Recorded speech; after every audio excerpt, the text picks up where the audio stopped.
Hello, cooking റെസിപ്പിയിലേക്ക് എല്ലാവർക്കും സ്വാഗതം. ഞാനിവിടെ ഉണ്ടാക്കാൻ പോകുന്ന ഒരു സ്വീറ്റ് ഉന്നക്കായയുടെ റെസിപ്പിയാണ്.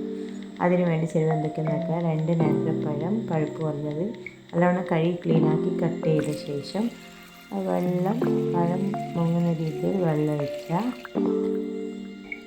അടുത്തത് നമ്മൾ ഗ്യാസ് ഓൺ ചെയ്തിട്ട് വേവാൻ വെക്കുക. നമ്മൾ കട്ട് ചെയ്ത നേന്ത്രപ്പഴം നല്ലോണം ആവി കയറ്റിയിട്ട് വേവിച്ചെടുക്കുക.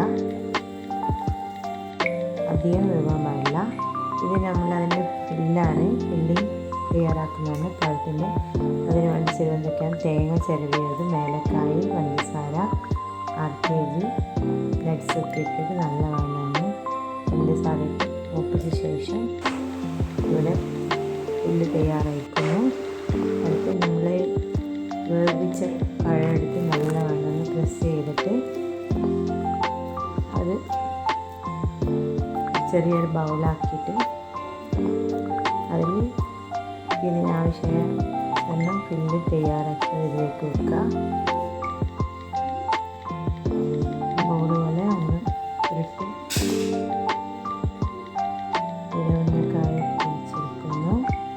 അടുത്തൊരു കടായി ഗ്യാസ് ഓൺ ചെയ്ത് കടായി വെക്കുക. ആവശ്യാനുസരണം ഒരു കോക്കനട്ട് ഓയിൽ അതിൽ ഒഴിക്കുക. ഓയിൽ തിളച്ച ശേഷം നമ്മൾ തിളച്ച എണ്ണയിലേക്ക് നമ്മൾ ഉന്നക്കായ വെച്ചത് ഇതിലേക്ക് വെക്കുക.